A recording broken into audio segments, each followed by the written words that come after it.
Hola chicos, ¿cómo están? Muy buenos días, qué gusto saludarlos en esta nueva edición del curso de literatura y de razonamiento verbal, esperando que de alguna u otra manera en la unidad número 5 te lleve muy bien. Iniciamos esta unidad número 6. Ojo, tener en cuenta las siguientes indicaciones, ¿no? Lo primero es, ya sabes que tienes que hacer tu caratulita, ¿no? Tu carátula de la unidad número 6 y ya sabes que las PPTs que te comparto el día de hoy no las tienes que copiar tal igual en el cuaderno, sino simplemente hacer un resumen.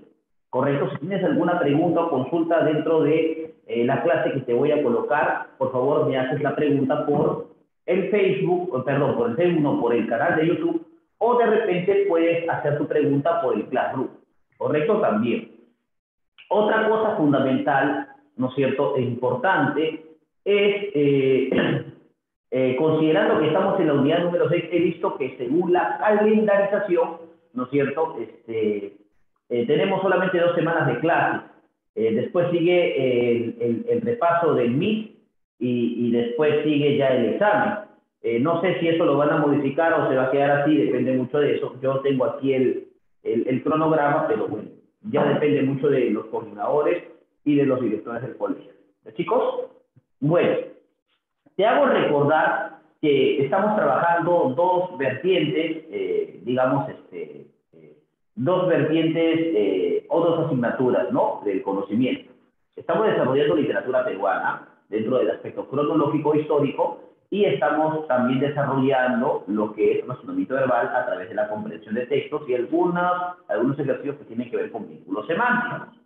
Si tuvieses alguna pregunta o alguna consulta, por favor, no te olvides de comentar el video y por ahí pues yo te hago, digamos, las aclaraciones del caso si lo quieres considerar de esta manera.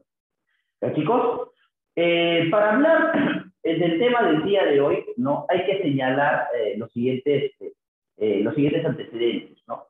Ya hemos pasado por un recuento de todo lo que conocemos como literatura republicana, ¿correcto? Ya hemos visto fundamentalmente dentro de esta perspectiva de la literatura republicana, ya hemos visto fundamentalmente pues la primera escuela de la República, conocida como el costumbrismo, ¿no? Hemos visto de alguna u otra manera la literatura del romanticismo dentro de esta época denominada la prosperidad falaz, y sus dos vertientes románticas, ¿no? La vertiente histórica con Carlos Palma y la vertiente sentimental con Carlos Augusto Salaverry. Sin embargo, para recordar los preludios, ¿no es cierto?, el tema que nos toca ver el día de hoy, que es el realismo peruano o literatura realista, hay que señalar que la época en la que se da la literatura del romanticismo en el Perú es la época de la prosperidad falaz o la era del guano y el salud. Es importante también recordar que por esta época el Perú vive un auge económico, pero carece de identidad nacional. Eso conlleva a que lo que venga después sea el desmembramiento, o sea, fundamentalmente el enrostramiento intelectual, cultural, ¿no es cierto?, y social de un Perú que se cae a pedazos gracias a la falta de identidad, ¿no es cierto? Y eso lo va a demostrar pues esta famosa guerra con Chile, ¿no es cierto? Esta famosa guerra con Chile en el año de 1879. Se dice que dura de 1879 hasta 1884 la guerra con Chile. Eso va a traer como consecuencia que el Perú, ¿no es cierto?, se dé cuenta que no es un país con identidad, que es un país como si fuera fundamentalmente un tecnopor, ¿no?, muy endeble, ¿no?, que se rompe, que se cae a pedazos, ¿no?, que de alguna u otra manera fuera entendiéndose el Perú como el cascarón de un huevo que la guerra con Chile resquebraja, ¿no es cierto? Y en donde la identidad, ¿no es cierto?, peruana se mezcla entre la clara y la yema del huevo, dando un olor a putrefacto, ¿no es cierto? Eso es lo que demuestra, de alguna u otra manera, el interés de escritores como Manuel González Prada y Clorinda Mato de Turner. Entonces, vamos a hablar del realismo peruano a partir fundamentalmente de la guerra con Chile, explicando el proceso y cuáles son las consecuencias que trae la guerra con Chile, ¿no? Incluyendo lo que ya habíamos visto antes en el romanticismo, ¿no?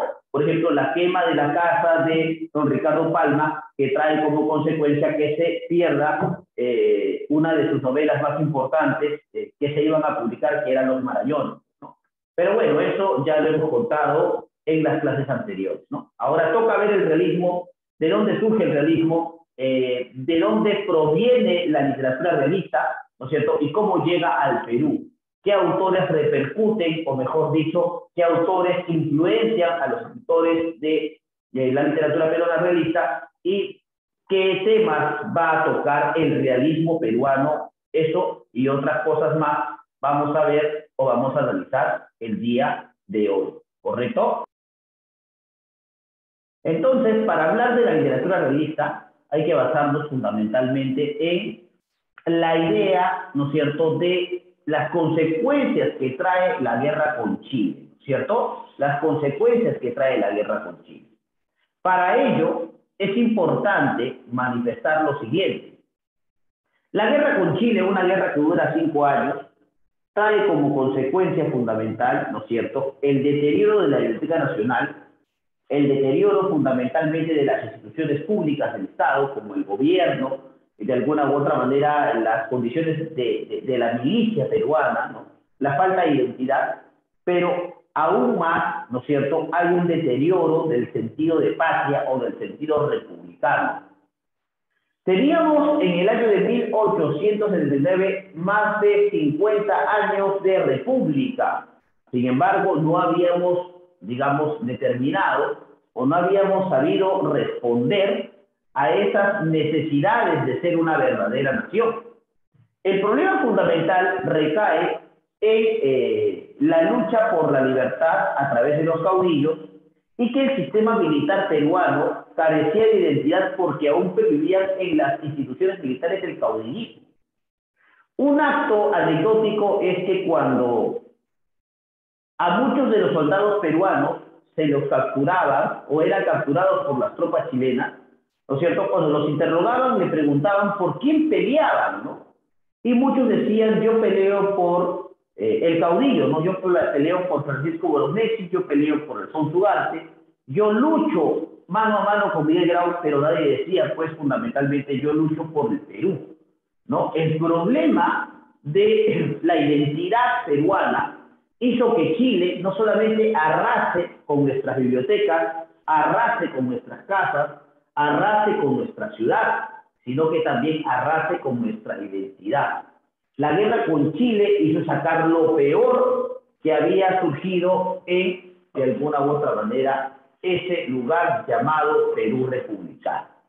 Por eso hoy vamos a analizar dentro de la literatura realista el contexto de la guerra con Chile desde el aspecto literario.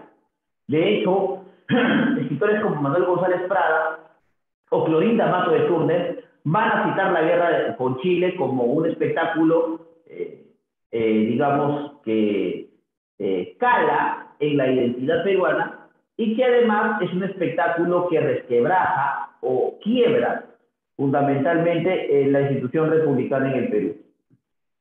Otra cosa es resaltar la importancia, pues, de Manuel González Prada dentro del contexto de la literatura peruana, ¿no es cierto? Manuel González Prada es un escritor que pertenece al realismo, es el personaje más importante, o es el autor más importante de esta etapa literaria en el Perú, pero yo creo que es más importante sobre todo por el pensamiento. O sea, don Manuel González Prada despreciaba la condición laica del Perú. Eso quiere decir que don Manuel González Prada detestaba las instituciones tradicionales. Por ejemplo, la Iglesia Católica era una institución la cual él despreciaba y a través de la literatura trataba de desprestigiarla, ¿no? Porque fundamentalmente decía que la religión era el opio del pueblo. Es más, a través de estas palabras demostraba su carácter de ateo y anarquista, sobre todo, ¿no? Eso es importante dentro digamos, de Manuel González Prada. más allá, claro, de sus ensayos y más allá de su poesía, don Manuel González Prada es reconocido por su pensamiento no tradicional, sino más bien su pensamiento revolucionario, ¿no? Entonces, claro está que por algo, pues, don Manuel González Prada va a ser uno de los representantes más importantes de la literatura realista, ¿no? Ahora, ¿qué es lo que vamos a ver? Bueno, vamos a recordar la periodización de la literatura peruana, vamos a ubicar el contexto en donde podemos detallar el realismo peruano, vamos a, digamos, analizar algunas características de la literatura realista y finalmente vamos a visitar algunos representantes, ¿no? Entre ellos, pues, vamos a hablar de Manuel González Prada. Y también vamos a darnos cuenta de algunos representantes que pertenecían al romanticismo, como Manuel Nicolás Corpancho, y que van a pasarse al bando realista, ¿no es cierto? Pero claro, uno diría, ¿no es cierto?, que dentro de la época republicana tenemos a la primera escuela, ¿no es cierto?, literaria, que es el costumbrismo, que surge en las primeras décadas del siglo XIX, ¿no? El Perú recién nace como república, estamos hablando de 1821. Hay que recordar que en el costumbrismo había dos vertientes, ¿no? El criollismo y el anticriollismo, que también representaban la división social del Perú, ¿no es cierto? Mientras que el anticriollismo eran representados por los conservadores, el criollismo eran representados por los liberales, ¿no? Uno de los criollistas más importantes o más representativos es Manuel Astudillo Segura, ¿no? Con Ñacatita. En el romanticismo vamos a hablar desde fines de los años de 1840 hasta la guerra del Pacífico en 1869, ¿no? Aquí vamos a encontrar también dos vertientes, ya no sociales, sino dos vertientes literarias, ¿no? La vertiente histórica con don Ricardo Palma y la vertiente sentimental con Carlos Augusto Saraverde. Sin embargo, el máximo exponente va a ser don Ricardo Palma con la creación de las tradiciones peruanas, que es una nueva especie narrativa, que mezcla el artículo de costumbres con la historia del Perú. Y finalmente, el realismo. El realismo. Ahora, surge desde la conclusión de la Guerra del Pacífico, estamos hablando de 1864, hasta la primera década del siglo XX, estamos hablando de 1910, por ahí, ¿no? Entre sus máximos exponentes vamos a encontrar a Clorinda Bagel Turner y a Manuel González Prada. Es importante recordar que Manuel González Prada estaba en contra de las instituciones tradicionales, como por ejemplo la Iglesia Católica, estaba en contra del sistema educativo y sobre todo de las condiciones españolas. Por algo escribe página con J y no con G. Y además suele emplear mucho la I latina antes que la Y. Ahora, ¿qué ha pasado para que suceda el realismo? ¿No? ¿Qué es lo que se ha originado para que se geste el realismo? Bueno, fundamentalmente la guerra con Chile. La guerra con Chile, que lo que hace es desmembrar nuestra identidad y nos hace reflexionar sobre la postura que tenemos nosotros los peruanos dentro de alguna u otra manera, dentro del Perú. ¿Qué lugar, no es cierto? ¿Qué lugar ocupamos los peruanos dentro del Perú, no? ¿O es acaso que el Perú simplemente es una república porque ha empeñado su identidad? Eso nos lo hace ver fundamentalmente los chilenos en esta guerra, ¿no? Ahora, ¿qué es el realismo como tal? ¿Qué cosa es el realismo como tal? El realismo, muchachos, es una corriente literaria que surge en Francia durante la segunda mitad del siglo XIX. O sea que todavía no tenemos una corriente literaria autóctona en el Perú. No, para nada. Todavía seguimos de alguna u otra manera recibiendo aportes culturales de Europa, ¿no? Todavía seguimos siendo un país dependiente culturalmente.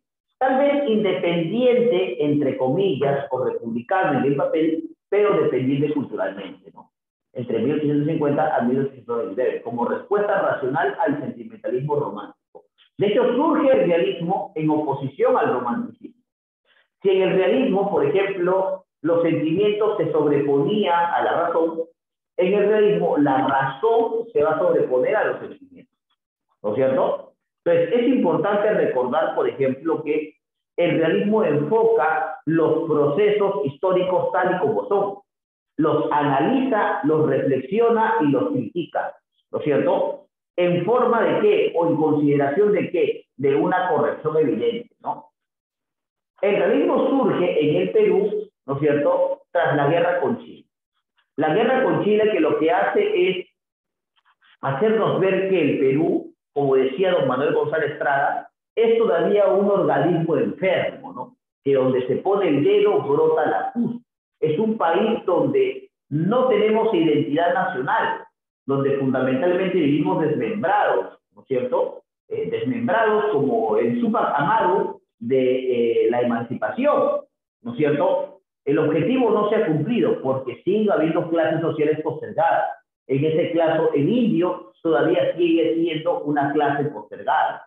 Todavía, digamos, los afrodescendientes siguen siendo una clase no solamente explotada, sino de alguna u otra manera una clase, todavía postergada, ¿no? Una clase fundamentalmente todavía echada a menos, ¿no? Todavía no considerada para el proyecto de nación. Y lógicamente que el objetivo del liberalismo peruano va a ser representar los problemas sociales y las costumbres, ¿no?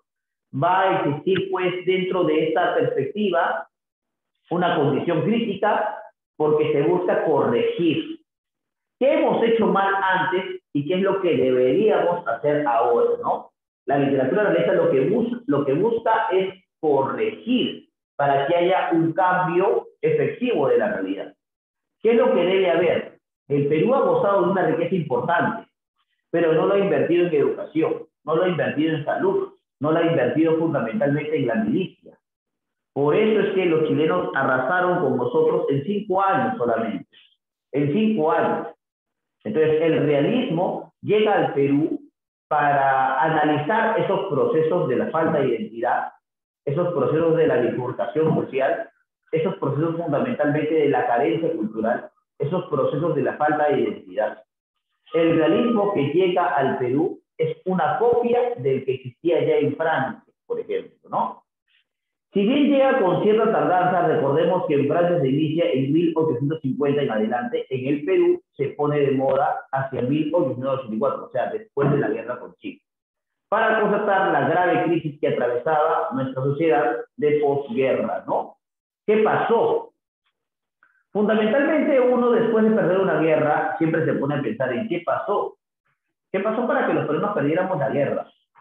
¿Qué pasó para que los peruanos seamos humillados, ¿no es cierto?, intelectualmente? Los chilenos utilizaron la Biblioteca Nacional del Perú como sus caballerizas. No es raro ni extraño que don Ricardo Palma haya podido reconstruir la Biblioteca Nacional gracias a que no solamente mandó limpiar la Biblioteca Nacional, sino que pidió donaciones en a diferentes instituciones nacionales, ¿no? Era como una especie de embajador, don Ricardo Palma. Donde iba, don Ricardo Palma daba conferencias y pedía en favor que en vez de pagarle por estas conferencias, le dieron el libro. Eso es lo que hacía don Ricardo Palma, y de esa manera reconstruyó la Biblioteca Nacional.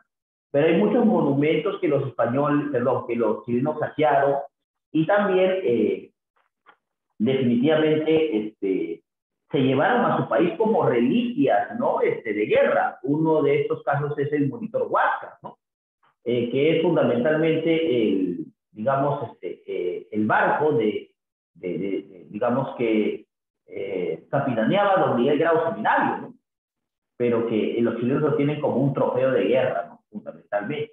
Ahí está. Entonces, eso también es importante por ahí recordarlo, ¿no? ¿Cuál es el contexto? La guerra con Chile, que inicia en el año de 1879 y termina en 1884. Periodo de la reconstrucción nacional. Ya no hay que preguntarse por qué perdimos la guerra. Hay que preguntarse qué hacer para que no ocurra lo mismo.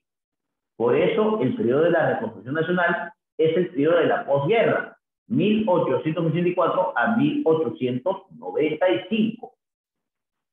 Se vive un clima de caos político, económico y social. Fundamentalmente político porque todavía existe el caudillaje militar. Económico porque la guerra con Chile trae un problema grave, ¿no? El Estado peruano debe reconstruir sus instituciones.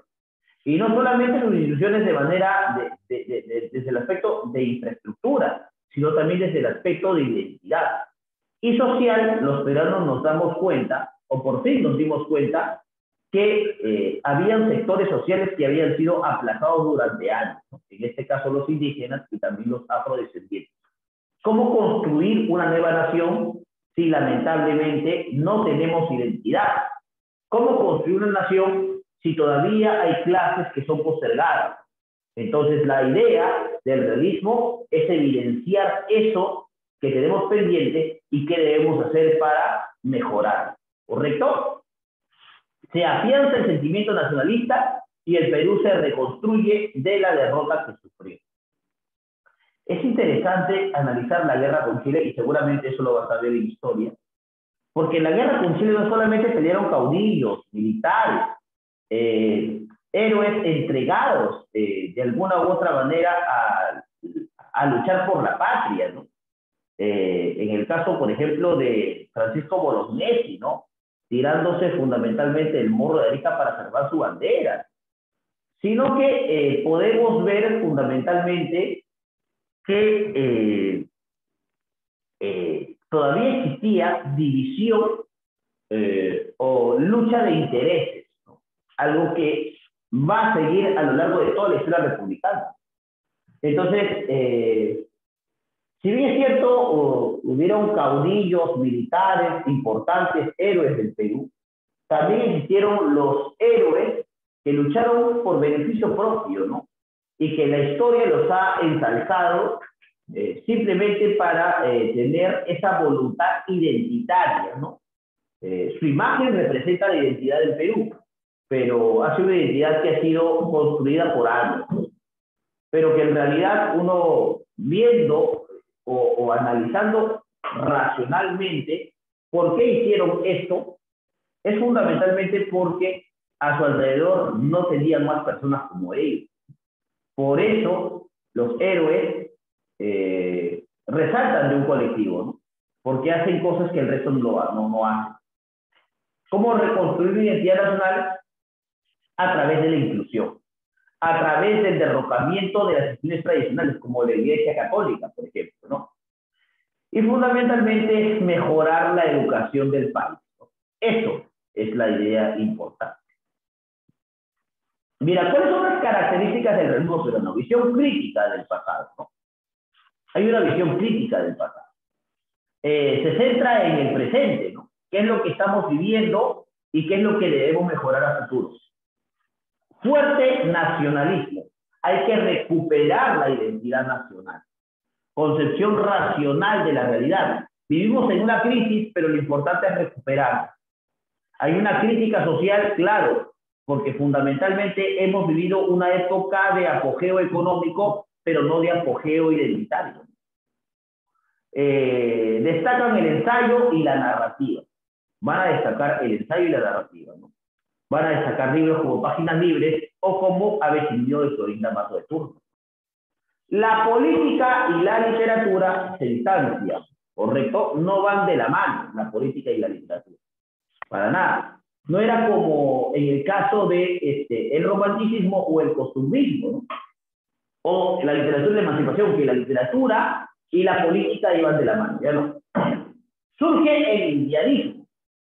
¿Qué es el indianismo? Consiste en una visión paternalista hacia el indígena, es decir, los escritores, en su mayoría criollos burgueses, los ven como seres minusválidos a quienes deben proteger. Como decía Alan García en su segundo gobierno, ¿no? Allá en el año 2006, los indígenas de la selva, ¿no es cierto?, son peruanos de segunda clase, ¿no? Todavía seguimos pensando en eso, ¿no? O todavía, en pleno gobierno de Alan, en el 2006, este tipo utilizó esa frase, ¿no? Peruanos de segunda clase, para hablar, claro está, de los indígenas de la selva peruana. Ahora, el indianismo se dice que surge en el realismo porque va a ser un preludio de lo que más adelante se va a conocer como el indigenismo peruano, ¿correcto? Pero bueno, de eso vamos a hablar más adelante, por si acaso. ¿Cuáles son los representantes de esta literatura realista, ¿no? Vamos a encontrar, y esto es muy importante, a varias escritoras, ¿cierto? A varias escritoras en esta época. Y va a ser muy importante esto porque fundamentalmente a través de la visión de las escritoras se va a gestar, ¿no es cierto?, por primera vez la idea de nación en el Perú. ¿Cómo se fundaría o cómo se implementaría la idea de nación en el Perú? Bueno, a través de sus novelas, ¿no? Van a dar estas escritores una idea de lo que sería el Perú, ¿no? O qué identidad quisieran para el Perú. Lógicamente que una identidad híbrida y fundamentalmente una identidad paternalista, pero una identidad del campo, ¿no? Florinda Mata de Turner con su famosa novela Aves y Nido, Abelardo Gamarra Rondó, que también estaba Abelardo Gamarra en el romanticismo, pero también, ¿no es cierto?, culmina su última etapa literaria dentro del realismo, ¿no? Con 100 años de vida personal. Mercedes Cabello de Carbonera con Blanca Azul, ¿no es cierto? María Nieves Bustamante, la arequipeña con Jorge, el hijo del pueblo, y Teresa González de Fanning con Roque Moreno, ¿no es cierto? Ahí está. Ahora, ¿quién es el máximo exponente de la literatura realista? Vamos a hablar de Manuel González Prada, también conocido, ¿sabes cómo? Como el apóstol de la muerte, el sibarita, por la manera en cómo se vestía, y también considerado como el precursor del modernismo en el Perú, precursor del modernismo peruano, ¿correcto? Por si acaso. Así como en el realismo surge, digamos, los precursores del indigenismo como Florinda Mata de Turner, en poesía vamos a destacar a Manuel González Prada como el iniciador o como el precursor del modernismo, que va a ser la primera corriente literaria que se va a gestar en Hispanoamérica, ¿no es cierto? Y también va a ser considerado pues uno también de los precursores del indigenismo, porque fundamentalmente dentro de sus ensayos toca el problema del indio. Es conocido como el sibarita o el apóstol de la muerte. Se le considera precursor del indigenismo y precursor del modernismo también. Fue anarquista, antihispano, por eso, por ejemplo, el empleo mucho de la I latina en vez de la Y, o el empleo de la G en vez de la J, hay cambios sustanciales, ¿no es cierto?, de algunas palabras. Era antihispano, es anticlerical, detesta la institución de la Iglesia Católica y antichileno también, ¿no? Introdujo en la poesía peruana nuevas formas traídas desde la tradición francesa y alemana, ¿no? Se va a influenciar mucho de la poesía y de la literatura francesa y alemana. Su obra ensayística es beligerante, ¿no?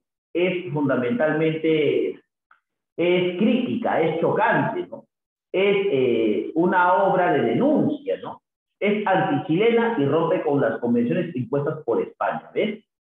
Si queremos, decía Manuel González Prada, formar una nueva identidad nacional, empecemos cuestionando y, digamos, sonsacando y expulsando a las instituciones tradicionales, como la Iglesia Católica, ¿no es cierto?, algunas compañías españolas en el Perú, etcétera, etcétera. Obras. Por ejemplo, en poesía encontramos minúsculas, libro modernista, exóticas, libro modernista, minúsculas y exóticas, son dos poemarios que de alguna u otra manera hacen pensar que don Manuel González Prada pues es el precursor del modernismo, ¿no?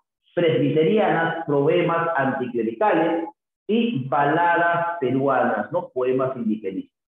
En ensayo vamos a encontrar Horas de lucha en 1908, Páginas libres en 1894 y Bajo el oprobio, que es fundamentalmente un libro póstumo, ¿no? Ahora, en Páginas libres vamos a encontrar pues el famoso discurso en el Politeama, en donde el niño Manuel Urbina, de 14 años, empieza su elocución hablando fundamentalmente sobre el problema de la identidad peruana a través de, digamos, las instituciones tradicionales. En este caso, a través del pensamiento de los viejos o de las viejas instituciones, ¿no es cierto? Por eso aquí surge una famosa frase: los viejos a la tumba, los jóvenes a la obra. ¿Correcto? Ahí está. O sea, el niño defenderá con creces lo que el adulto no pudo defender con el oro. Entonces, ahí hay una crítica fundamental a las instituciones tradicionales y hay una necesidad de renovación de la identidad nacional. ¿Correcto? En Páginas Libres, por ejemplo, se habla fundamentalmente de la derrota de Chile, el maltrato a los indígenas y la corrupción política, ¿no? Va a ser publicada en 1894 en París. En este libro se reúnen artículos y conferencias diversas. Por ejemplo, Manuel González Prada adrede cambia la escritura de la G por la J. Esto lo hace a modo de protesta contra las reglas de la gramática española.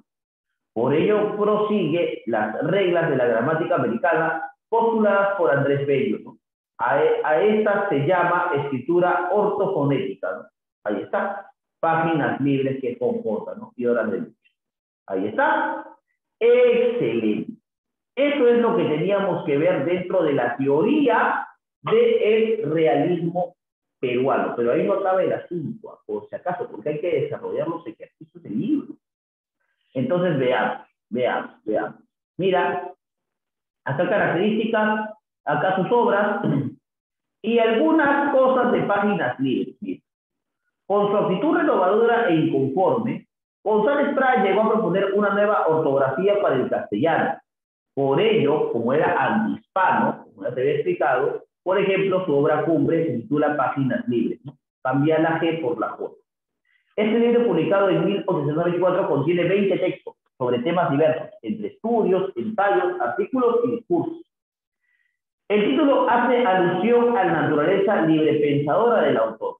Destaca el famoso discurso en el Politeama, leído en el teatro del mismo nombre en Lima el 23 de julio de 1888. Es famosa la frase: los viejos a la tumba, los jóvenes a la obra. El día que se leyó el discurso del Politeama se encontraba presente entonces el presidente de la República, Andrés Avelino Castro.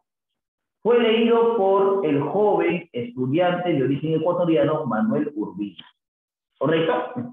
El discurso del Politeama explora varios temas. Primero, llama a la juventud limeña a juzgar sin perdón a la generación anterior, responsable del caos de la guerra. La ignorancia y el espíritu de servidumbre que caracterizan al peruano tiene su génesis en la pésima educación. ¿Ves? La revolución, mira, desde la época de Manuel González Prada se sabía que la revolución era educativa. ¿Ves? Y estamos en la actualidad que todavía no se entiende que la revolución no es el fusil, no son las armas, no es el dinero, es la educación. Ahí está la verdadera revolución.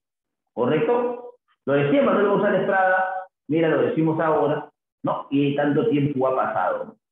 La política gubernamental de improvisación y corrupción generalizada, ¿no?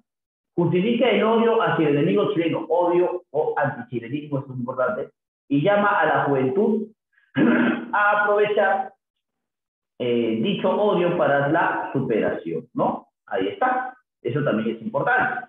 Claro que la otra representante, ¿no es cierto?, del realismo peruano va a ser Clorinda Mato de Turner, ¿no? Va a ser en Cusco el 2 de noviembre de 1854. A los 6 años quedó huérfana de madre, a los 10 años edita su primer periódico. Se casó con José de Turner, terrateniente, y se establece en Tinta, en el Cusco, ¿no?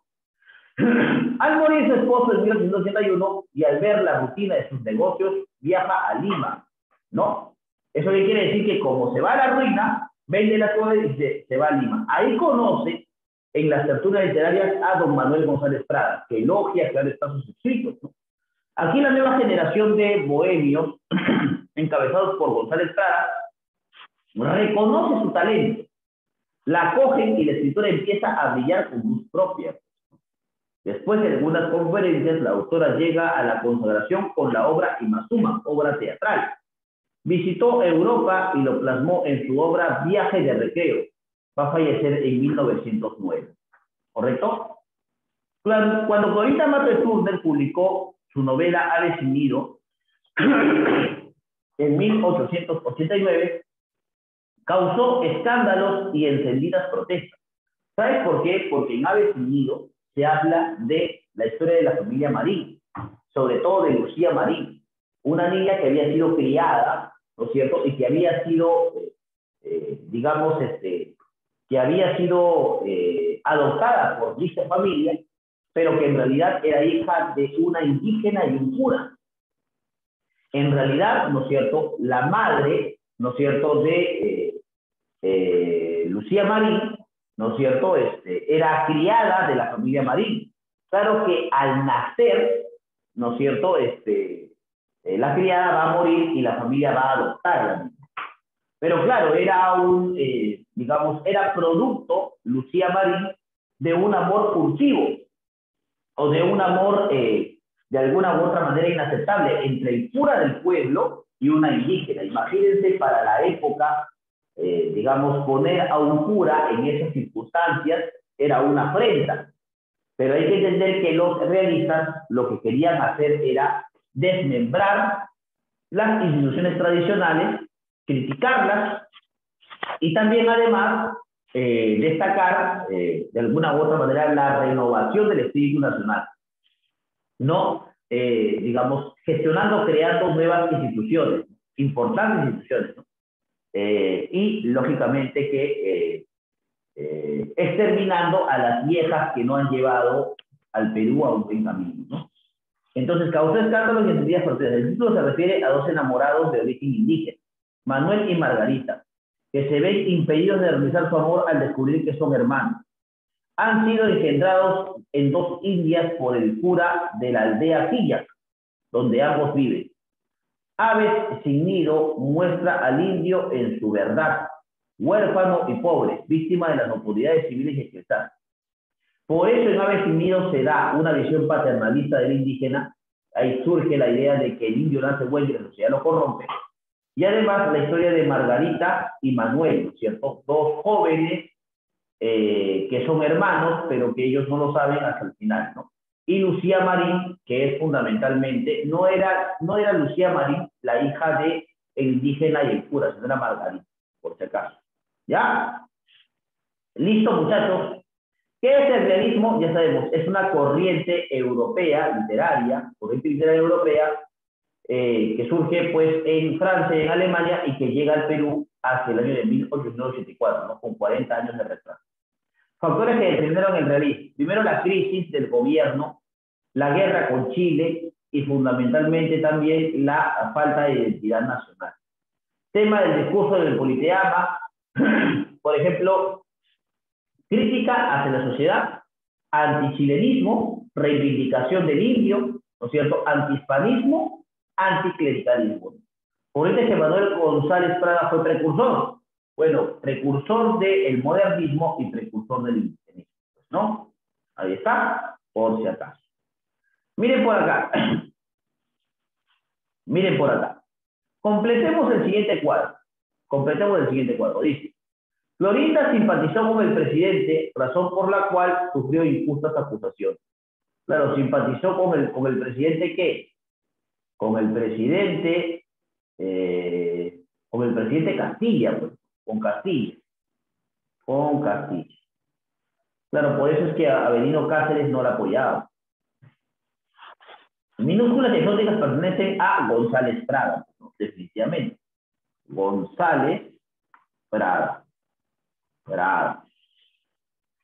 Criticó a los más que a otros provincianos. Criticó a los que, a los limeños. Ellos no supieron defender, ¿cierto? No supieron defender su patria, su territorio. Fue antichileno, ¿no es cierto? Alentó para que juzgase a los viejos políticos. Alentó a la juventud. De allí, por ejemplo, su famosa frase, los viejos a la tumba, los jóvenes a la obra. El Perú es un organismo enfermo, pone el dedo, brota la puta. Critica a la pésima política gubernamental, ¿no? Política gubernamental,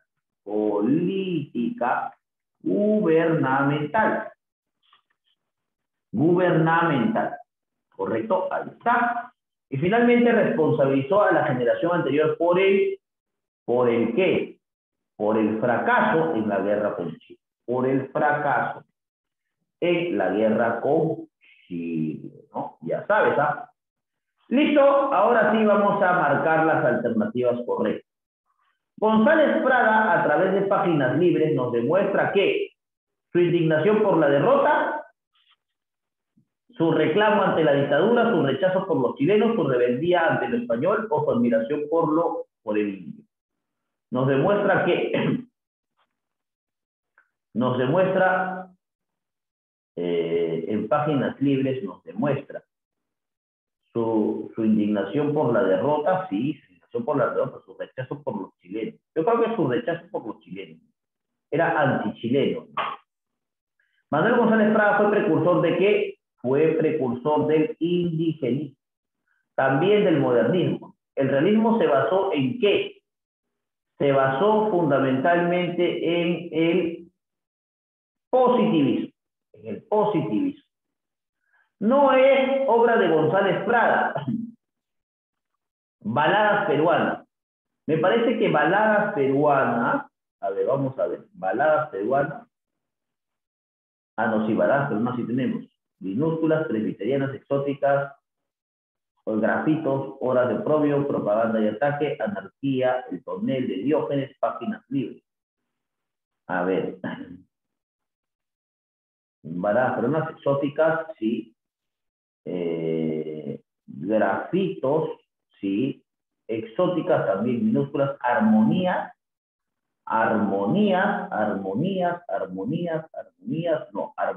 no hay. ¿Correcto? Armonía.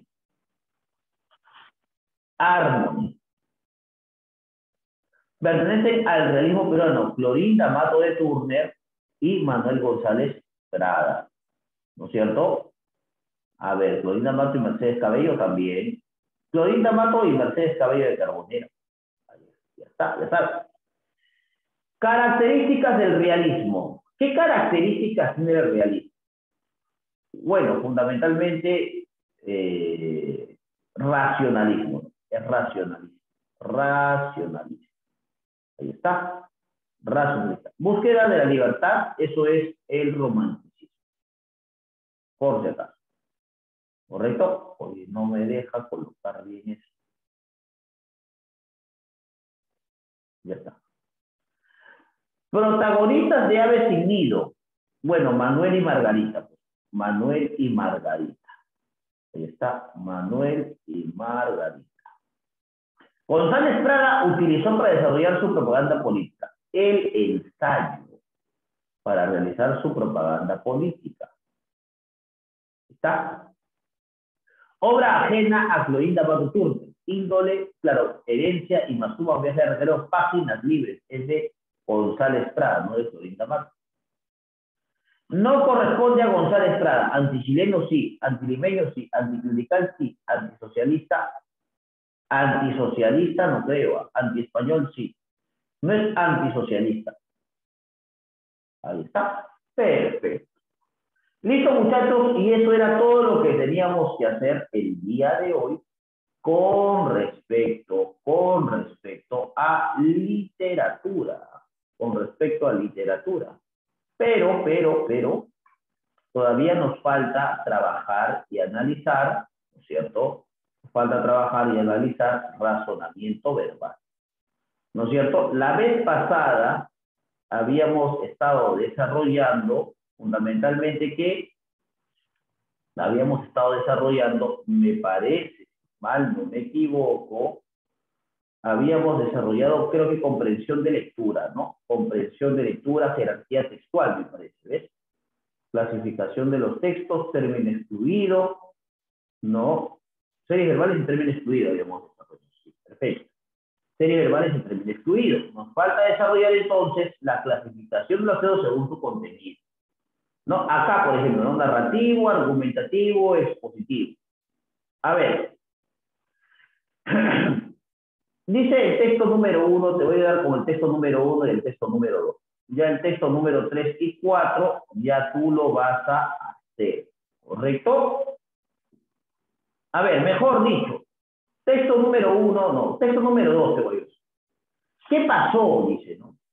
Pasó que los chupetes se convirtieron en cigarros, el agua en vodka, las bicicletas en auto, los besos en sexo. ¿Te acuerdas cuando volar significaba columpiarse muy rápido? Cuando protección significaba utilizar casco al ir en bicicleta. Cuando lo peor que podías recibir de una persona eran piojos.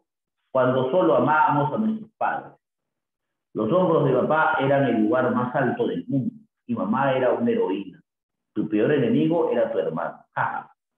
Y la única droga que conocías era el remedio contra la tos. Todo esto era lo mejor del mundo, pero no pudimos evitar crecer. ¿Cuál es el tema del texto? Los adultos de ahora sí que saben vivir la comparación del tiempo de antes con el actual. Posibles logros de crecimiento personal, los gratos sentimientos del tiempo, el inevitable crecer y los recuerdos de sus días. Claro, ¿no? El inevitable crecer y los recuerdos de la niñez. Eso es. ¿Cuál es la idea principal? La C, ¿no? No pudimos evitar crecer y olvido de los buenos momentos. ¿Qué idea no tiene relación con el texto? Tu peor enemigo eran los vicios. Tu peor enemigo era tu hermano, ¿no? Los chupetes se convirtieron en cigarros, el agua en vodka, la única droga que nos hizo cuando lo peor es la alternativa A. ¿Qué tipo de texto es? Bueno, es un texto, me parece... No, ¿qué pasó? Pasó que los chupetes se convirtieron en cigarros. Ahí está. Me parece que es un texto argumentativo, ¿no? Argumentativo. Está dando a conocer algo. Entonces, bueno, de esta manera creo yo que puedes ir desarrollando los textos, ya, por si acaso. Yo también voy a avanzar contigo, pero la siguiente semana.